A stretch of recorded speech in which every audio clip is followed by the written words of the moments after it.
할렐루야. 아멘. 오늘은 마태복음 81번째 강의 시간입니다. 오늘은 마태복음 8장 18절로 20절 말씀을 통해서 한 서기관의 실패에 대해서 함께 말씀을 나누려고 합니다. 한 서기관이 예수를 따르는 무리 가운데 나옵니다. 그리고 그가 예수님을 따를 일에 대해서 말합니다. 선생님이요, 어디로 가시든지 나는 쫓겠습니다. 쫓아가겠습니다.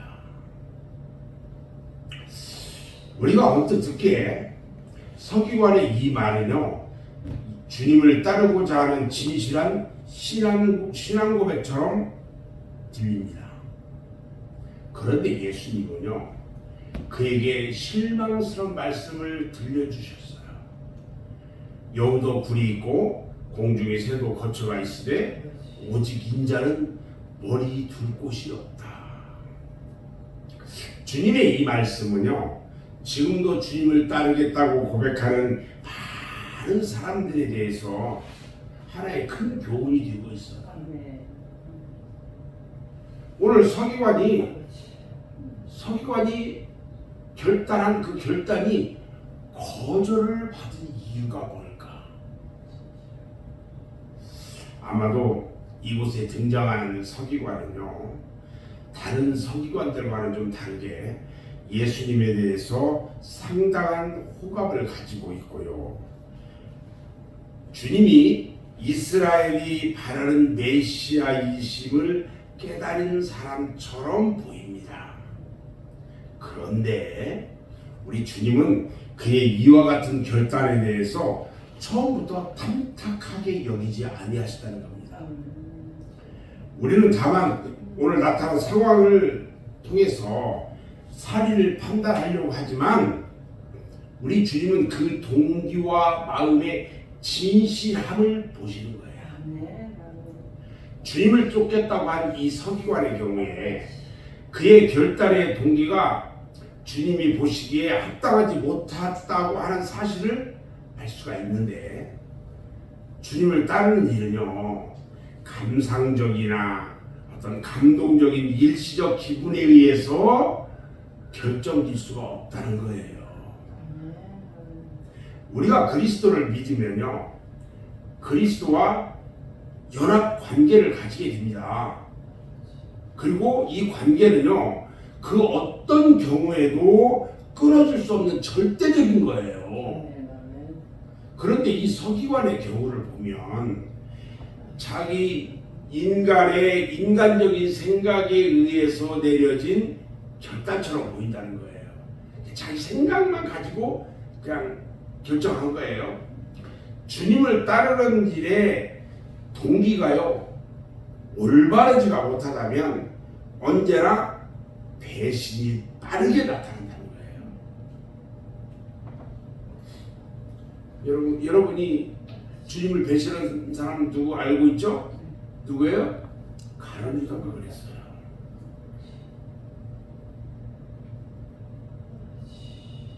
가룟 유다 경우가 그런데 이렇게 말하면 가난한 자들을 생각함이 아니요 저는 도적이라 돈꾀를 맞고 거기 넣은 것을 훔쳐가리라.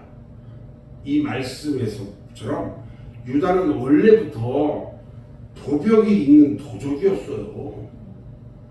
그의 동기 자체가 악했다는 사실을 알 수가 있어요.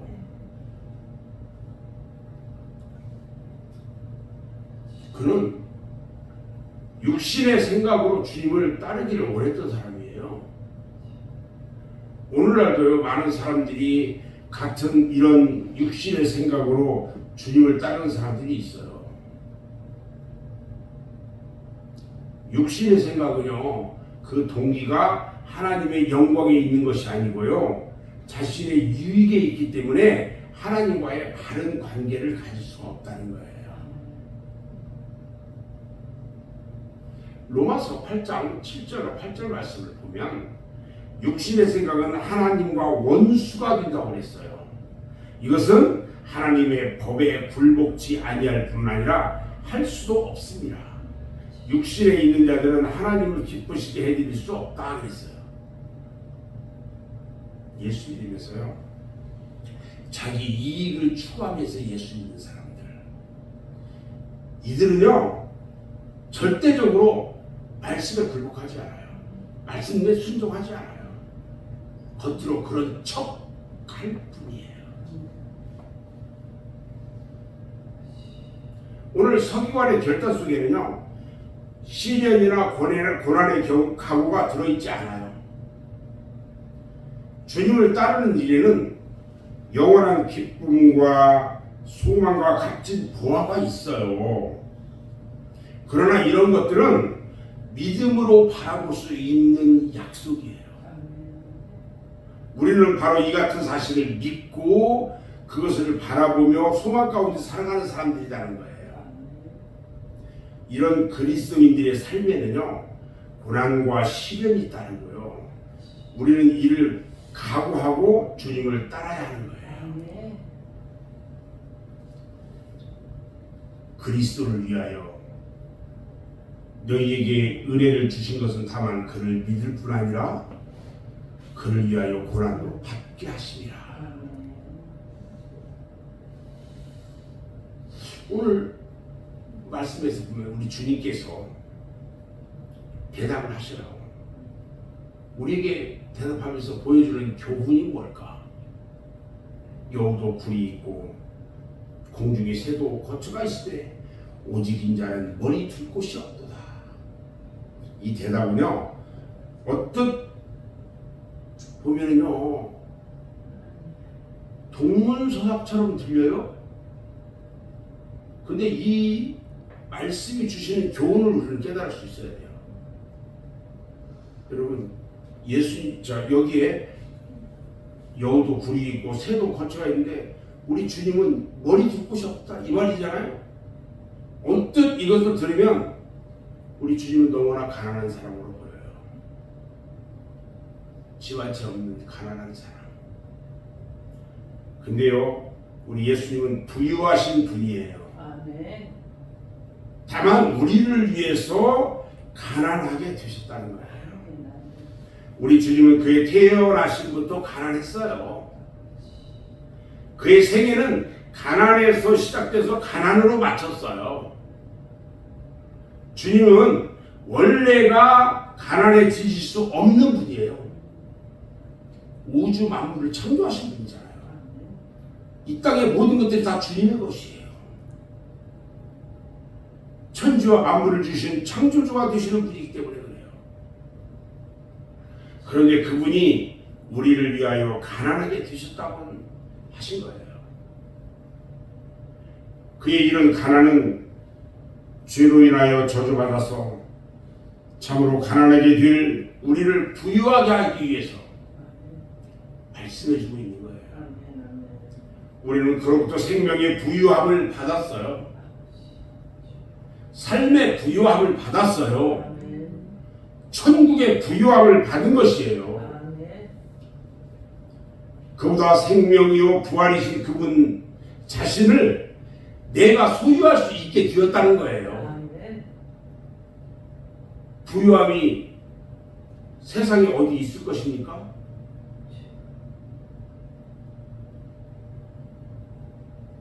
오늘 주님의 대답에는요 다른 한 가지 교훈을 찾을 수가 있어요.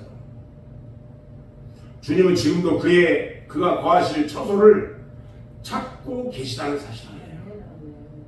주님은 내가 세상 끝날까지 너희와 함께 하시겠다 하셨어요. 아멘. 아멘.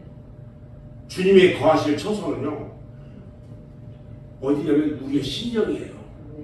우리의 심령 성전. 우리의 심령인데 우리는 그분에게 아늑하고 따스한 그의 처소를 제공해 드리지 못하고 있다는 거예요. 그래서 내가 항상 내 마음에 어떤 마음을 가지고 있어야 하는지를 항상 생각해야 돼요. 우리는 그분을 위해서 우리 마음에 그분을 모시고 그분을 밖으로 내쫓음으로 인해서 생각해보세요. 그분을 내 안에 들고 내 안에 계시게 해야 되는데 내가 마음 안에 그분을 온전히 믿고 그분을 내 심령 성전 안에 모셔야 되는데 그분을 밖으로 내쫓으니까 내가 그 마음을 갖지 못하니까 밖으로 내쫓는 거예요. 우리 주님 내 안에 계시지 못하니까. 그러니까 그분이 이 세상에 머리 둘 곳이 없느라고 탄식하는 거예요. 제가 마태복음을 처음에 영예를 하면서 마지막 장까지 다 보니까 우리 주님이 저에게 주는 감동이 그거였어요.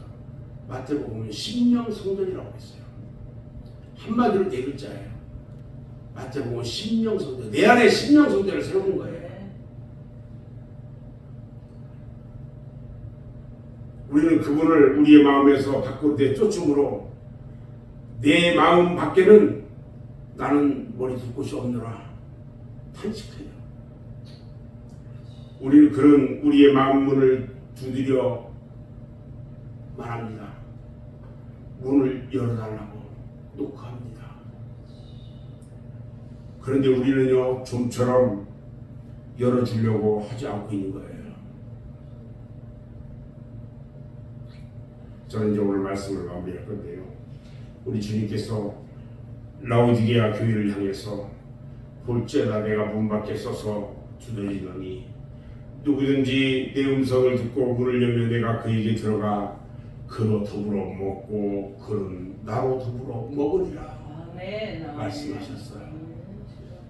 우리가 육신의 생각 때문에 주님을 따르고 있다면 이 시간에 주님의 음성을 듣는 내 안에 온전히 심령선전이 완전히 세워지고 그 성전 안에 주님의 보좌가 있고 그 보좌에 우리 주님이 앉아 계시며 그 보좌 밑으로 흐르는 생명수 강이 쫙 흐르는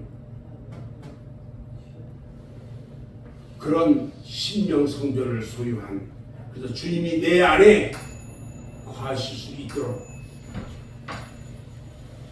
여러분의 마음이 아름답게 세워질 수 있도록 하기를 주님이 축원합니다. 아멘. 아멘. 기도하겠습니다.